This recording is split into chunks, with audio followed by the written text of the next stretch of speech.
Ituloy natin ang pag-discuss ng mga lineups ng mga bansang lalahok sa Olympic Men's Basketball 5-on-5 mga idol. Pagtapos nga ng Japan, itong Australia Boomers naman. Currently sa bagong labas na power rankings ng FIBA, sa mga lalahok nga na bansa sa Olympics, panglima pa itong mga mate. Naungusan pa ang home team na France, so ito ang mga delegado nila sa mga laro.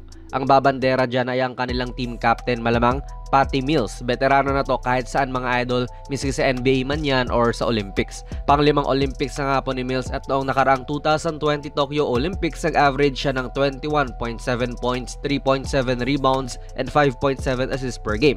No-brainer talaga na itong si Mills ang number 1 option para sa Boomers noong mga panahon na ito. Do ngayon na 35 na siya, syempre bumagal na, humina na, kaya kailangan talagang may mag-step up na kanyang kakampi. Si Josh Giddey na kaya ito sa kanilang Olympic preps. Ganda rin ang nilaro nito ni Giddey dahil nga rin po humina na si Mills, mas nabibigyan siya ngayon ng ball handling duties at masasabi mo nga pinadaraan sa kanya yung opensa ngayon 6'9" point guard na jack of all trades tong si Giddey.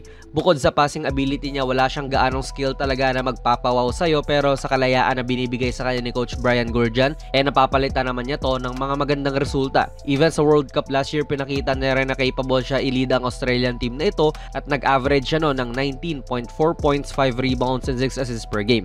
Matic starter to sa Australia ngayong Olympics mga idol at medyo preview na rin to sa posibleng maging role niya sa Chicago Bulls next season na expected na siya ang magiging primary ball handler din nila.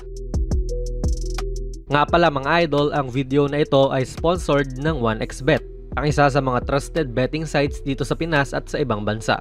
Kung gusto nyo mag-register, i-click nyo lang po ang link sa ating pinned comment sa baba at ganoon din sa ating description box. I-type nyo na rin ang ating promo code na JONASPB at maaari kang makakuha ng up to 12,000 pesos na bonus points sa inyong unang deposit. Maaari kang mag-bet sa mga sporting events like NBA, UFC, Wimbledon at marami pa pong ibang sports. Siguraduhin lang syempre na maging responsable sa inyong pag-bet. Ang isa pang may bagong team sa NBA ay itong si Dyson Daniels mga idol. Another oversized point guard din ito ng Australia, standing at 6'7". Mula New Orleans Pelicans mga idol, napasama itong si Daniels sa isang trade involving DeJounte Murray. Kaya nasa Atlanta Hawks na rin po ito ngayon at mukha ring mas mabibigyan siya ng exposure dito sa Atlanta kaysa sa New Orleans. Member din siya ng Australian team na lumahok sa World Cup last year, pero hindi siya gaanong pinasok ni Coach Brian. Nag-average lamang siya ng 2.1 minutes per game. Pero sa NBA level, last season para sa Pelicans ay nag-average po itong si Daniels ng 5.8 points, 3.9 rebounds, and 2.7 assists per game. Tulad ni Giddey, wala rin gaanong dominant skill tong si Daniels at more of a all-around player lang din siya at oversized point guard nga rin. Bilang siya nga rin po ang pinakabata sa lineup, feel ko lang baka hindi siya gaanong mababad din ngayong Olympics. Ito pa, another player nila na may bagong team sa NBA, Josh Green mga idol. Charlotte Hornets na ito matapos siyang isama sa trade doon kay Klay Thompson. Isa rin siya sa mga more useful wings ni Coach Brian mga idol dahil sa blend niya ng size, shooting, pati athleticism. I-expect mo na rin na siya ang patatauhin sa mga best guards and wings sa mga makakalaban nilang bansa. Like siya ang tatao kina SGA at Lorenzo Brown. Nitong nakaraang World Cup, nag-average siya ng 8.2 points, 2 rebounds, and 1.4 assists per game. Main wing player to ng Australia ngayon mga idol. Gawa na rin ng tumatanda na si Joe Ingles, tapos hindi nila sinama sa lineup si Matisse Thybulle. Speaking of Joe Ingles, kasali pa rin siya sa Olympic team na ito. Tulad ni Patty Mills, siya rin po ay sasabak na sa kanyang panglimang Olympics. Last FIBA World Cup, diminish na rin po ang mga minuto nito mga idol, averaging 19.7 minutes per game lang. Scoring 7.7 points, 4 rebounds, and 2.3 assists per game mga idol. Capable shooter pa rin naman po itong si Ingles, pero he lost a step na rin gawa nga nung 36 years old na siya. Siya ang oldest player sa kanyang team ngayon, and base sa mga exhibition games nila, limitadong mga minuto na lang din po ang matatanggap nito ng Ingles. Pwede pa syempre magbago yan. Jock Landale mga idol ng Houston Rockets, kasama rin po sa team at siya probably ang magiging starting center para sa Boomers. Sa exhibition games nila, okay din po ang pinakita nito ni Landale, lalong-lalo na noong kalaban ng USA. Pangalawang Olympics niya na ito at noong 2020 Tokyo Olympics, nag-average siya ng 13.3 points and 4.3 rebounds per game. More on no-nonsense type of player po itong si Landale. Hindi man siya star talaga sa Australian team na ito, pero bilang isa nga sa mga main big man ng kanilang bansa, talagang magkakaroon siya ng key role sa Olympic run nila. Isa pa sa mga aasahan ng Boomers ay itong si Dante Exum ng Dallas Mavericks. Babad to sa mga exhibitions pa lang at isa na rin sa mga ganap nilang veterans sa team na ito. Pangalawang Olympics na rin niya ito mga idol, sabay member din siya ng Australian team na lumhok sa World Cup last year, kung saan nag-average naman siya ng 11 points, 2.6 rebounds, and 3 assists per game.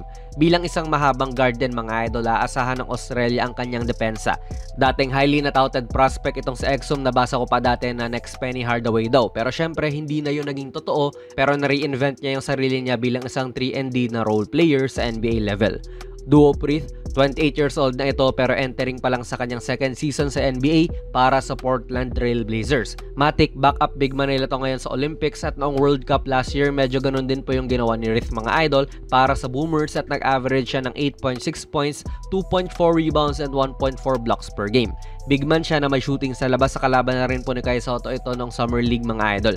Basically yun nga, he can play inside and out kaya magandang skill din ito para sa sistema ni Coach Brian Goorjian. Ito baka hindi nyo pa alam, Jack McVay, bagong kuhang player ng Houston Rockets to. Magiging kakampi ni Jack Landale doon. Pero naka two-way contract naman siya at hindi po standard na NBA contract. Before nito ay player siya ng Tasmania Jack Jumpers ng Australian NBL kung saan nag-champion sila at nahirang siya bilang Finals MVP. Solid nga rin talaga tong 6'8 wing player na ito ng Boomers. Ito ang kanyang magiging unang Olympics appearance. Kilala nyo rin to mga idol, probably Matthew Dellavedova, andito pa rin sa Olympic roster ng Boomers mga idol. Although sa napanood kong game nila kontra sa US, limitadong mga minuto lang po ang nilaro nito ni Delly at hindi nga siya pinasok not until noong nag-second half na. Bumagal na rin talaga siya gawa nga nung 33 years old na rin to pero may asim pa naman. Napatunayan na rin niya dati na kaya niyang i-lead ang team na ito kahit na panaka-naka lang. Isa rin po itong si Delly sa dalawang members ng team na ito na kabilang doon sa basketball ng Pinas at Australia noong 2019. Ang kasama niya noon tapos ngayon ay itong si Nick Kay. 9 minutes ang nilaro niya nung game na iyon at ngayon ay babandera muli para sa mga mate natin. Ito na ang magiging pangalawang Olympics niya at medyo baba din to sa rotation na. Last 2020 Olympics mga idol, nag-average siya ng 27.7 minutes per game nun, scoring 14.3 points, 6.3 rebounds, and 3 assists per game. Sa mga hindi pamilyar dito kay Kay, power forward ang laruan nito sa kanyang height na 6 feet and 9 inches. Pwede na ring sentro syempre. And lastly, ang isa pa nilang sentro na si Will Magnay. May height po ito na 6'10 naman at kampi ni McVay sa Jack Jumpers. Although backup lang si Magnay sa team na iyon and probably dito rin naman sa mga Aussies backup siya or third stringer naman. Ito ang kanyang magiging unang Olympic stint. So yun mga idol, puno pa rin po ng NBA players, pati NBA experience ang team na ito. Sabay yung mga non-NBA players din nila ay hindi naman din mga biro. Let's see kung maaangat po ni Josh Giddey ang team na ito papunta sa isang podium finish. Medyo mahirap dahil na rin sa kompetisyon, sabay na sa group of death pa nga sila kung saan kagrupo nila ang Espanya, Greece, pati Canada na mga powerhouses din ng kanika nilang mga kontinente. Pahirapan din talaga dahil malalakas na teams din ang mga kagrupo nila. Kakayanin ba ng Boomers sa mga kagrupo nila mga idol? Ilagay nyo lang po ang inyong mga komento sa ating comment section sa baba. Plug na rin natin ang ating very first merch mga idol. Ako ang nag-design nitong mala vintage na Kobe shirt. $6.89 lang yan at ayan po ang nilalaman kapag bumili ka. PM lang kayo sa ating Facebook page for more info mga idol. Kung nagustuhan nyo po ang ating video ay pipindot na lang idol ng like button, mag-subscribe ka na rin sa ating channel at ako nga pala si Jonas PB and as always, hanggang sa muli.